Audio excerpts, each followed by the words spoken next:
Back with us on the SportsMax Zone. We begin with an update on the Tokyo Olympics set to start on July 23. That's 52 days from now. Now, organizers say the approximately 15,000 athletes set to participate will be required to sign waivers acknowledging the risk of death due to potential exposure to COVID-19 or the threat of extreme heat.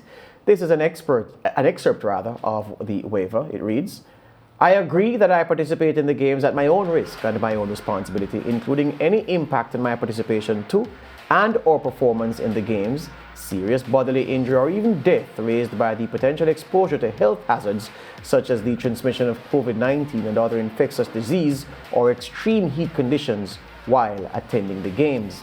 Now, waivers at major events, you may be asking, like the Olympics, are standard practice and are within the framework of the law, but crucially, the waiver signed by Olympians in Rio 2016 did not mention a disease or heat clause for that matter.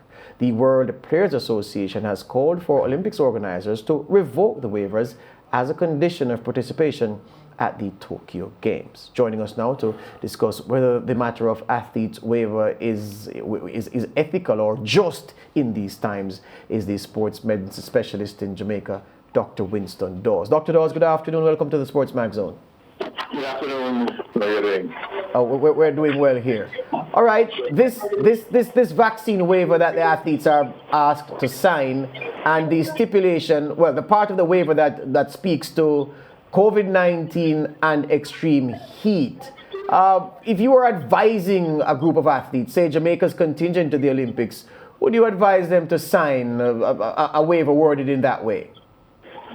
I find it strange, especially the one with the extreme heat, because they've had other Olympics where it was hotter.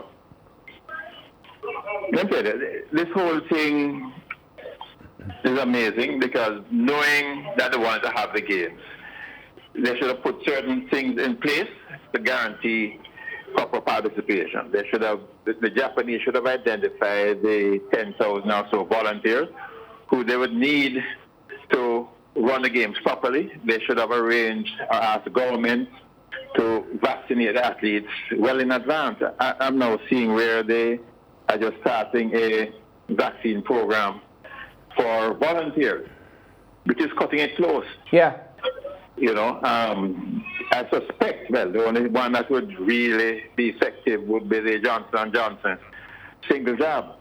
But here's the thing, though. What is it that the Japanese would have been afraid of to compel them to include that line in a waiver when it is that the world is in the grips of a pandemic? Are they afraid of litigation if someone competing contracts COVID-19 and dies? Isn't that part and parcel of going to an event such as this amid a pandemic? Would that not indemnify them? Why was it necessary to write this into a waiver that you'd require athletes to sign, is the question.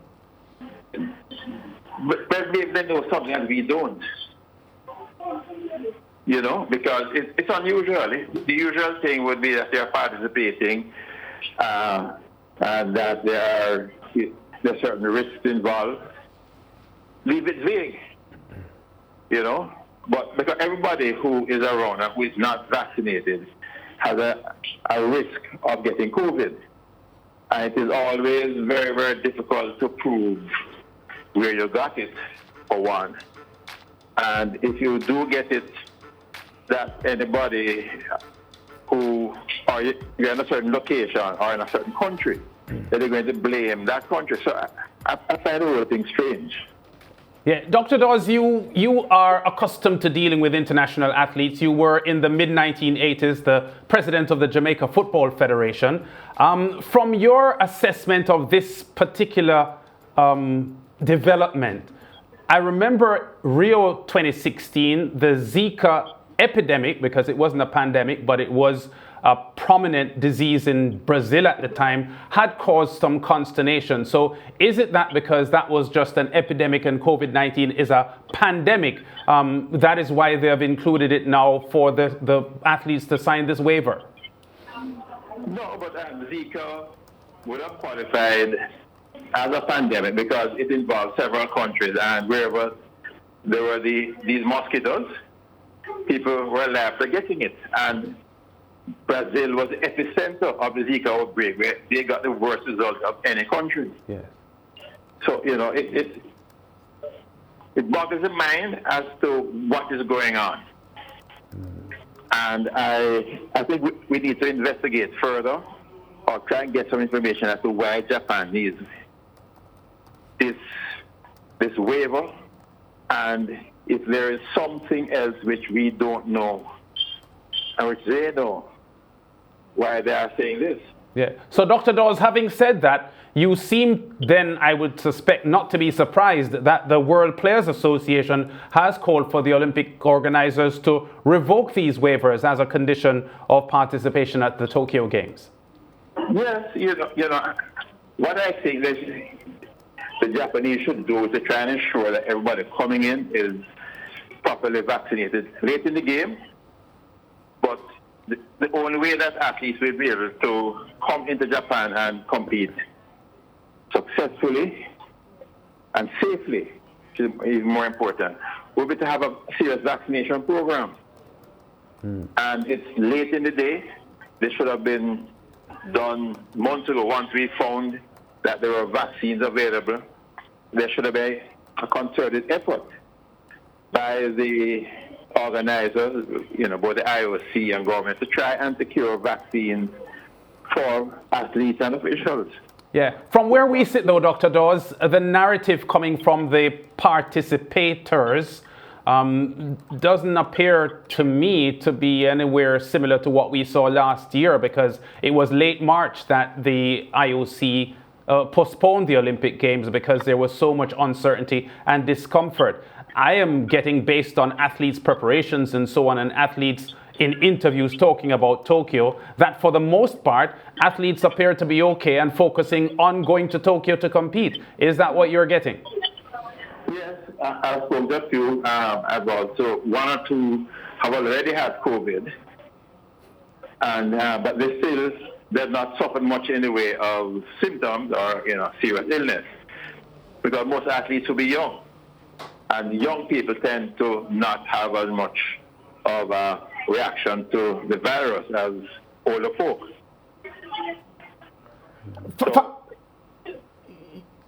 Finally, Dr. Dawes, I mean, I don't think we have any evidence to review to see whether in the past, when there were events held within a pandemic and athletes got ill and died, and there was a fallout from that, to satisfy why the Japanese would make this move, because after all, the Olympics and the FIFA World Cup in the past were events that were stopped by pandemics that we had at the time. So again, I'm struggling to understand why.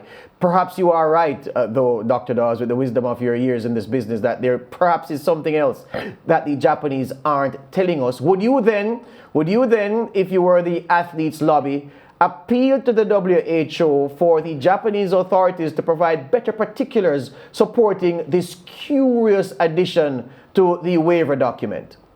Yes, I would. I think it's so very important. I think for the Olympics to go on relatively safely, I think that knowledge about circumstances is very important.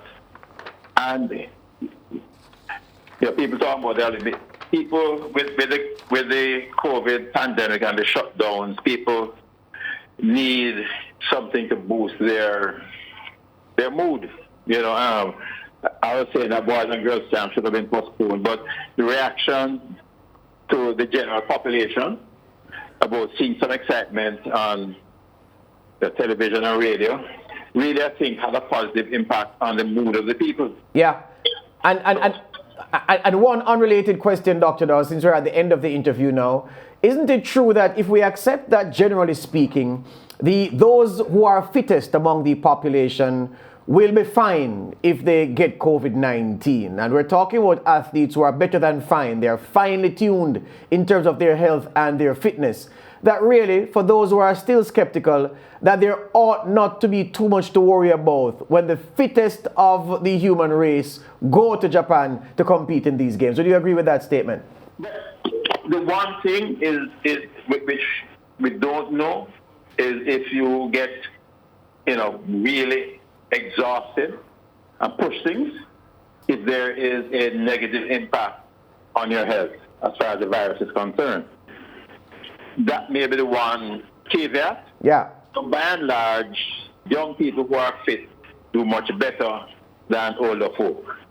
Yeah. One thing before you go, Dr. Dawes, I just made reference to the fact that you're a former Jamaica Football Federation president. This story developing in the last 24 hours that the Japan friendlies for the Jamaica Reggae boys has been cancelled because of the non-arrival of more than half of the Reggae boys team because of the PCR testing. Apparently the Japanese do not allow PCR tests that are not done through the nostrils. And some of those tests were apparently not done through the nostrils. How does that story grab you?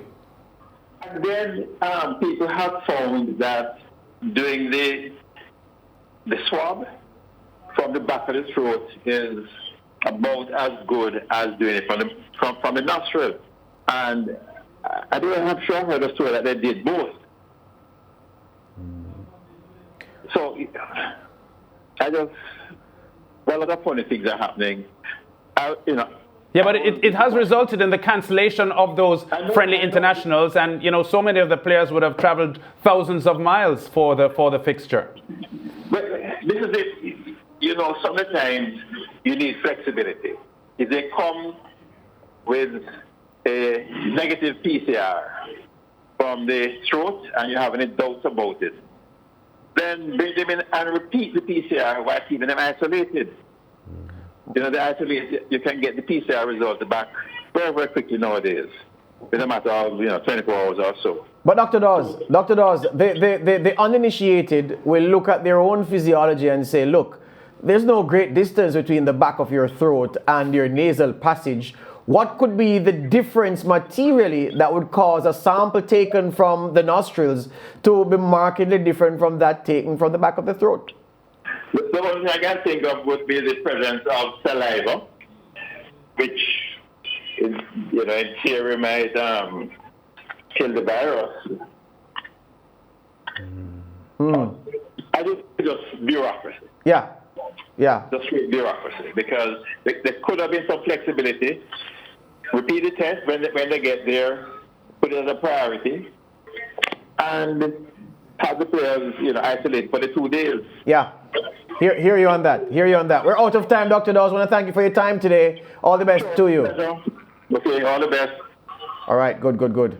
Dr. Winston Dawes there, a former sport administrator in Jamaica and a man who is steeped in the area of sports medicine in Jamaica. We leave you with Olympic Corner as we go to the break.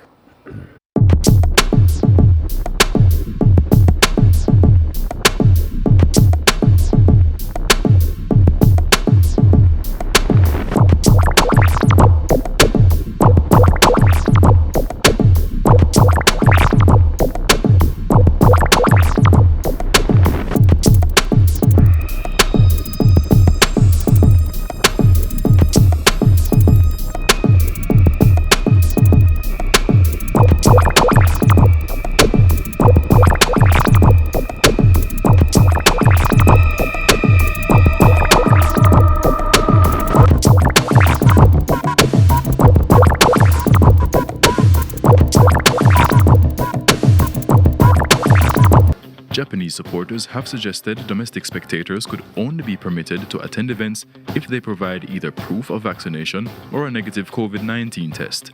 Overseas fans have been banned from attending the games amid the COVID-19 pandemic, but organizers have held off on a decision on domestic fans to date. That's it for today's Olympic Corner. Remember to watch the SportsMax Zone for your daily Olympic updates.